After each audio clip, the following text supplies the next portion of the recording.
ایک مرتبہ صلی کے درشق پر رضی اللہ صلی علی سیدنا مولانا محمد وعلی آل سیدنا مولانا محمدین بارک وسلم. فاعوذ باللہ من الشیطان الرجیم. بسم اللہ الرحمن الرحیم. یا ایھا الذین آمنوا ادخلوا فی السلم کافہ. صدق اللہ العظیم. محترم بزرگوں اور دوستو، اللہ تعالیٰ ایمان والوں سے مخاطب ہو کر کہہ رہے ہیں کہ اے ایمان والو، اسلام میں پورے داخل ہو جاؤ. یہ سوال جو ہو رہا ہے وہ ایمان والوں سے ہو رہا ہے، ایک اللہ کے ماننے والوں سے ہو رہا ہے، جبکہ یہ سوال اسلام کے ماننے کے علاوہ جو لوگ کسی بھی مذہب کو مانتے ہیں ان سے ہونا چاہیے. یہ مخاطبت ان سے ہونا چاہیے تھی جو اللہ کے رزق کو کھاتے ہیں، اس کی نعمتوں کو استعمال کرتے ہیں اور پھر اس کے علاوہ کسی اور کو اپنا خدا بنا رکھے ہیں. یہ سوال ان سے ہونا چاہیے تھا، لیکن کس سے ہو رہا ہے؟ ایمان والوں سے ہو. یا ایھا الذین آمنوا ادخلوا فی السلم کافہ. اے ایمان والو، اسلام میں پورے داخل ہو جاؤ. یہ مخاطبت ہم سے ہے. اب پورے داخل کا مطلب کیا ہے؟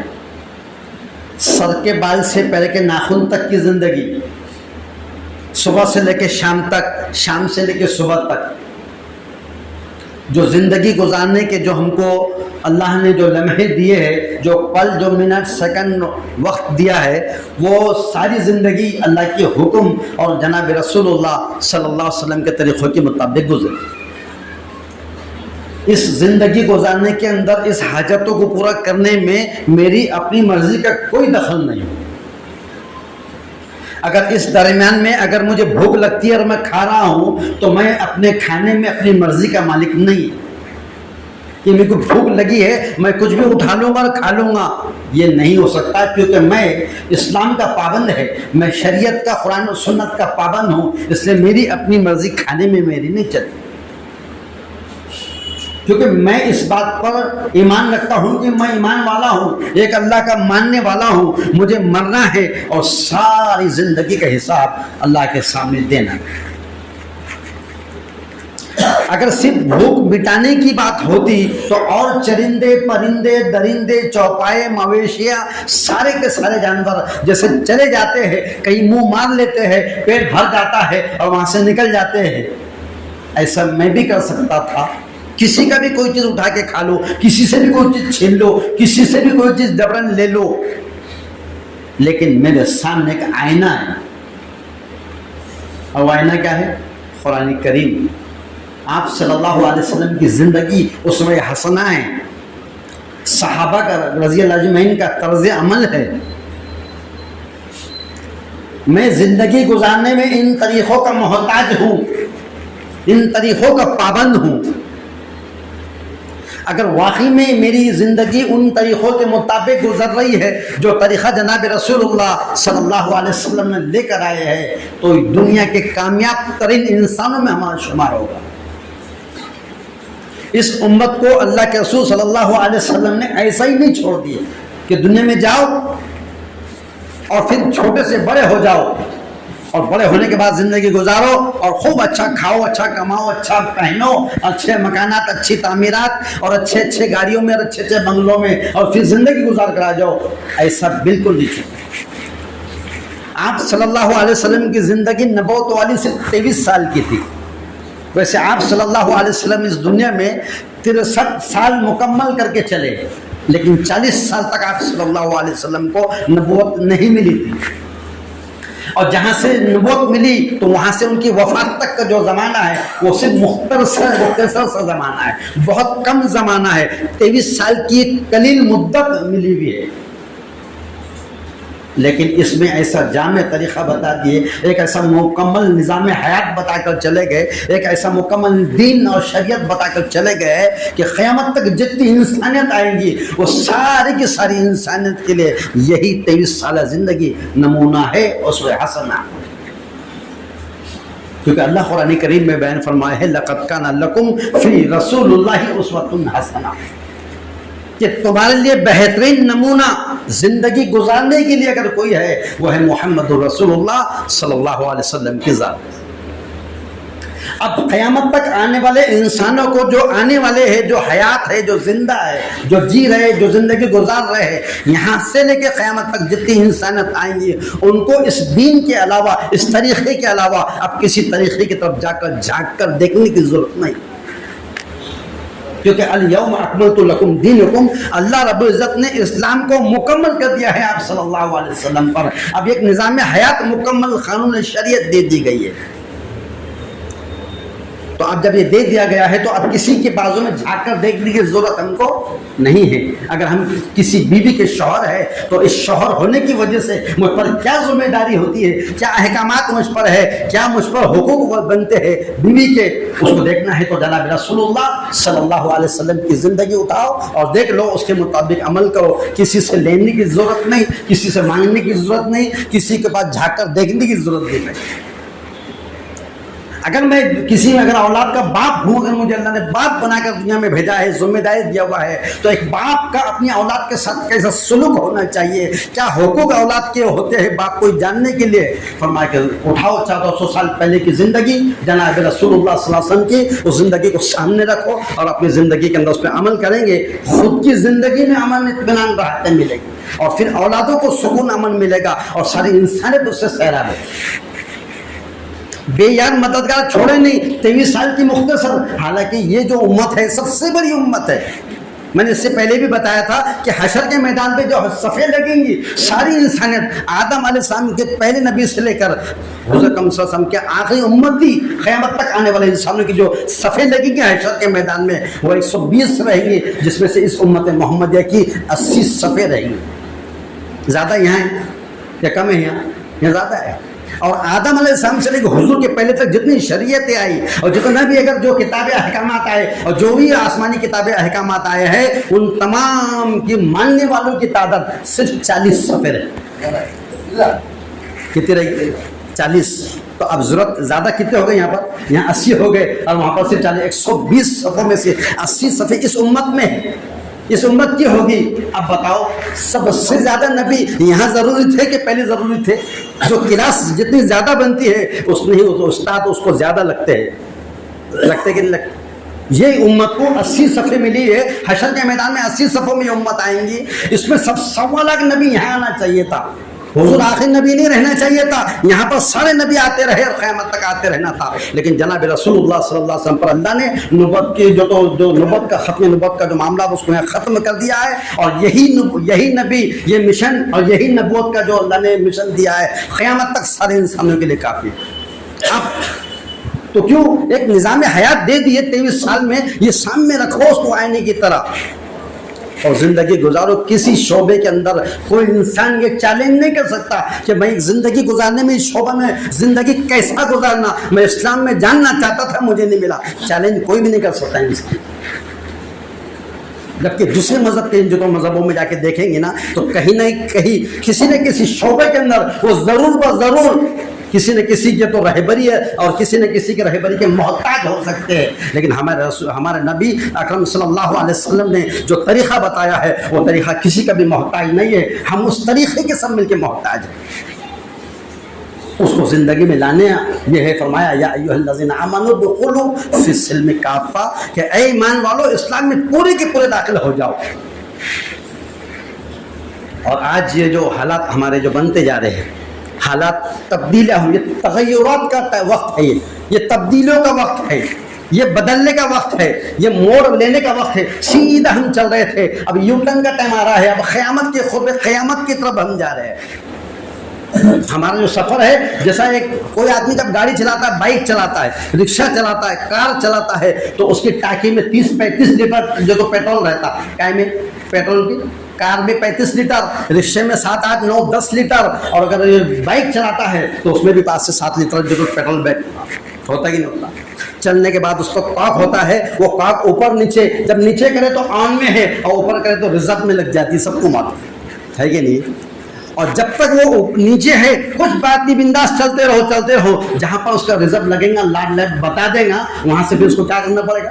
بولو، نیچے کرے گا اوپر کرنا پڑے گا. اور اب اس کو یہ ڈر ہوگا کہ کہیں تو بھی یہ ختم ہونے والا ہے، مجھے اس کی تیاری کرنا پڑے گی، انتظام میں رہنا پڑے گا تیری تاکہ میں پیٹرول ڈالنا ہے. رزق لگ گا تو ہم ڈر جاتا ہے، فکر مند ہو جاتا ہے. ایسا ہی یہ دنیا جس دن سے بنی تھی اور یہ قیامت کی خرید جاری ہے، ایسا ہی یہ دنیا کا بھی رزق لگ گیا. وہ جو نیچے تھا نا ہمارا بدن، وہ اب اوپر ہو گیا. کہیں بھی جا کر یہ ختم ہو سکتا ہے، کہیں بھی جا کر اس کی گاڑی بند پڑ سکتی ہے، کہیں بھی جا کر یہ دنیا آخری سانس لے سکتی ہے. یہ دنیا کا بچپن تھا وہ گزر گیا، یہ اس کی جوانی کے شباب کا جو ایک دور تھا وہ بھی گزر گیا. اب اس دنیا کا جو آخری بڑھاپے کا جو دور ہے وہ دور کے اندر اس نے ختم لگ چکی ہے، یہ رزق میں لگ چکا ہے، کبھی بھی جا کر اینڈ ہو سکتا ہے. لیکن کچھ نشانیاں جناب رسول اللہ صلی اللہ علیہ وسلم نے بتائی ہے، ان نشانیوں کی کچھ تکمیل باقی ہے، اس وجہ سے کائنات باقی ہے. ورنہ اس وقت ایسے حالات ہے، ہمارے بدن سے نکلنے والے اعمال ہم کو ایسے بتا رہے ہیں کہ بہت زیادہ عذاب کے ہم مستحق تھے. یہ تو جناب رسول اللہ صلی اللہ علیہ وسلم کی دعاؤں کا اثر ہے جس کی وجہ سے ہم زندہ سلامت ہے.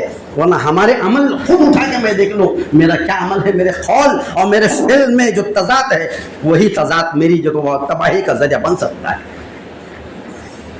یہ دنیا ٹن لے رہی ہے، یہ دنیا اینڈنگ کی طرف جاری ہے، یہ دنیا ختم ہونے کی طرف جاری ہے، یہ بالکل ختم آخری جنگ کی طرف، آخری دنیا کی جو اینڈنگ کی طرف ہم جا رہے ہیں. اور یہ جو حالات ہم پر آ رہے ہیں نا، تو یہ حالات صرف اس وجہ سے نہیں آ رہے ہیں کہ ہم کو تکلیف میں ڈالا جائے، بلکہ اس لیے جا رہے ہیں کہ اے ایمان والے، تو جو روش اختیار کیا ہے، جو راستہ تو چل رہا ہے، جو خواہشات کا راستہ تو نے چنا ہے، اس کو رک جا، اس سے بریک کر لے، اس سے توبہ کر لے، اس سے رک جا اور واپس آ جا. توبہ کا دروازہ کھلا ہوا ہے. لاکھ تو نے گناہ کیا ہوگا، کروڑوں تیرے گناہ ہوگے، زمین کے ذرات سے زیادہ تیرے گناہ، آسمان کے ستاروں سے زیادہ تیرے گناہ، اور بارش کی قطروں سے زیادہ تیرے گناہ ہے. لیکن ایک مرتبہ یہ کہہ دے کہ اللہ بس مجھے معاف فرما. خدا کی قسم آنکھ میں سے آنسو نکلیں گا، اتنا آنسو نکلیں گا جتنا مکھی کا سر ہوتا ہے، اور اتنا نکل گیا کہ اللہ بس رات دن تیری نعمتیں استعمال کرتا رہا. وَإِن تَعُدُّوا نِعْمَتَ اللَّهِ لَا تُحْصُوهَا، کہ اللہ دے بے شمار تیری نعمتیں اتنی ہم استعمال کرتے ہیں کہ ہم اس کو گننا چاہتے تو گن بھی نہیں سکتے. لیکن اللہ اب میں بہت تھک گیا ہوں. جیسا لوگ کام کر کے تھک جاتے ہیں، ایسا گناہ کرتے ہم تھک گئے ہیں. اے اللہ ہم تیری پناہ میں آنا چاہتے ہیں، ہم تیری رحمت میں آنا چاہتے ہیں. اے اللہ ہم تیرے در پہ آنا چاہتے ہیں. اے اللہ ہم تیری جو تو مغفرت کی محتاجی میں پڑے ہوئے ہیں. تو اللہ تعالیٰ تو مجھے معاف فرما دے. یہ واپس کا دور ہے. اگر یہ واپس نہیں آئیں گے، اگر یہ لوٹیں گے نہیں اس کے رب کی طرف، اگر یہ لوٹیں گے نہیں اسلام کی طرف، اگر یہ لوٹیں گے نہیں قرآن حدیث کی طرف، اگر یہ لوٹیں گے نہیں نبی اکرم صلی اللہ علیہ وسلم کی زندگی کی طرف، دنیا کے کوڑے چلیں گے، دنیا کے ہنٹر چلیں گے، دنیا کے چابک چلیں گے، اور ان چابک کے ذریعے سے ہم کو چلنا پڑے گا. اس میں کوئی اخلاص نہیں ہوگا کیا؟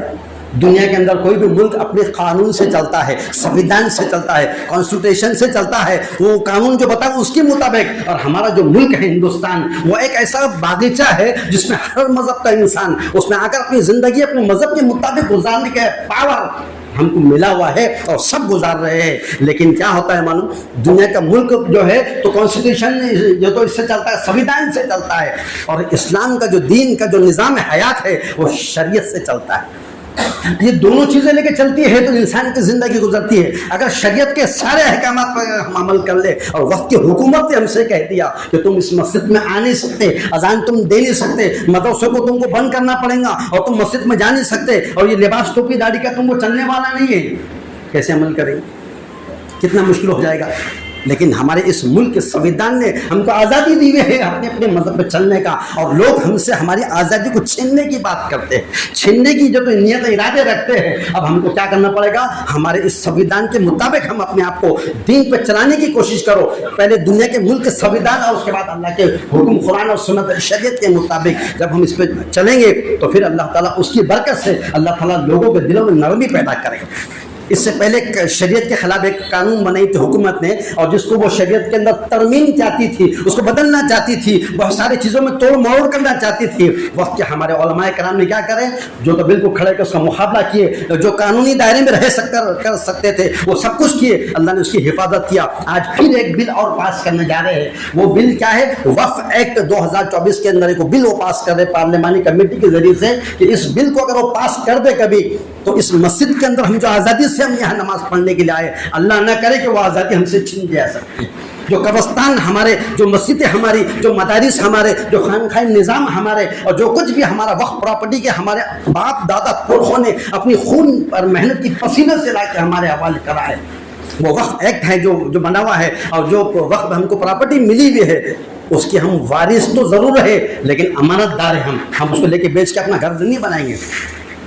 تو ٹھیک ہے، وقت بورڈ میں ہمارے دادا نے دیے تھے نا، چلو میں ان کا پوترا ہے اور میرے نام پہ کر کے میں بڑا بنگلہ، ایسا نہیں ہے۔ جو کوئی بھی آدمی جب کوئی چیز کو وقف کرتا ہے، اس مسجد کو ہم نے خریدے تھے، لیکن خریدنے سے پہلے جو ہے تو جس نے بھی اس کو پیسے دیا ہوگا اس نیت تھی کہ میں اللہ کے گھر کے لیے اپنا پیسہ، اپنا جان، اپنا مال اس کو وقف کر رہا ہوں۔ تو یہ مسجد کسی کی ملکیت نہیں ہوتی ہے، یہ اللہ کا گھر ہوتا ہے، اور اللہ کے گھر میں عبادت کی جاتی ہے۔ اس عبادت کو کرنے کے لیے کوئی روکنے کی طاقت نہیں رکھ سکتا، کسی کو بھی نہیں اجازت ہے۔ لیکن اگر کوئی قرآن اور سنت کے خلاف اگر عمل کرتا ہے، کوئی بات کرتا ہے، کوئی اور بات کرتا ہے، تو اس کو روکنے کی اجازت اس کمیٹی کی ذمہ داری ہوتی ہے۔ تو اب یہ ہے کہ اس ملک کے اندر ایک قانون کو پاس کیا جا رہا ہے، اب اس قانون کا دفاع کرنا ہے، اس کی حفاظت کے لیے، اس قانون کو روکنے کے لیے ہم کو ہمارے علماء کرام کے ذریعے سے ایک میٹنگ لی گئی ہے حمایت شریعہ کے اندر کل عشاء کے بعد۔ اس میں طے کیا گیا ہے کہ اس کے اندر ایک اپلیکیشن ہے، اس میں جاؤ اور اس کے اندر گوگل پہ جانا، وہاں جا کر ایک اپلیکیشن لنک ہے، اس لنک کو جا کر اوپن کرو، گوگل میں جا کر سرچ کرو، اور اس کو اوپن کرنے کے بعد وہاں جا کر صرف میل کے ذریعے سے ایک میل کو پہنچا دو کہ اس پارلیمانی کمیٹی سے کہو کہ ہم اس بل کے خلاف ہے، ہم ہماری مسجدوں کے، ہم ہمارے قبرستانوں کے، ہم ہمارے مدرسوں کے خود ہم اس کے جو مالک ہے، خود ہم اس کے ذمہ دار ہیں، ہم خود اس حفاظت تم سے اچھا کرنا جانتے ہیں، ہم کو تمہاری حفاظت کی بھی ضرورت نہیں ہے، تمہاری اور کسی چیز کی ضرورت نہیں ہے، لیکن تم جو قانون کے ذریعے سے اس کو جو تو اپنے اندر میں لینا چاہتے ہیں اور پھر اس کے اوپر منچاہی جو حکم کے لاگو کرنا چاہتے ہیں، ہم ایسا ہونے نہیں دیں گے، کیونکہ ہمارا اسلام صاف ستھرا مذہب ہے، یہ حق دینا سکھاتا ہے، کسی کا حق چھیننا نہیں سکھاتا۔ یہ لوگوں کو حق دینا سکھایا ہوا ہے اسلام نے، چھیننا نہیں سکھایا ہوا ہے۔ ہمارے باپ داداؤں نے اپنی محنت کی پسینوں سے ایک وقف جائیدادوں کے اندر بڑی بڑی جو زمینیں اور بڑے بڑے درگاہیں اور مسجد اور قبرستان یہ سب وقف کرے ہوئے ہیں، اور اس نیت سے کرے ہوئے ہیں کہ ہمارے مرحومین جو قبروں میں چلے گئے ہیں وہ سکون سے ان کو جو تو ان کی قبر کی زندگی گزرے۔ خدا نہ خواستہ اگر یہ بل پاس ہوتا ہے، یہ قانون اگر یہ پاس ہو جاتا ہے، تو زندوں کے لیے جو تکلیف ہوں گی، لیکن جب قبرستانوں پہ جب بلڈوزر چلیں گے تو اندر کے مردے جو ہمارے مرحومین ہیں کیا بنیں گے؟ کہ زندہ ہو کے تم اپنی نہ اسلام کی حفاظت کر سکے، نہ اپنے ایمان کی حفاظت کرے۔ ہم قبروں میں سکون سے پڑے تھے، یہاں پر ہی آ کے ہماری قبروں پہ بلڈوزر چلا دیا، حشر کے میدان میں تمہارا میرا گریبان پکڑیں گے۔ اللہ ہم سے عمل کرنے کی توفیق عطا فرمائے۔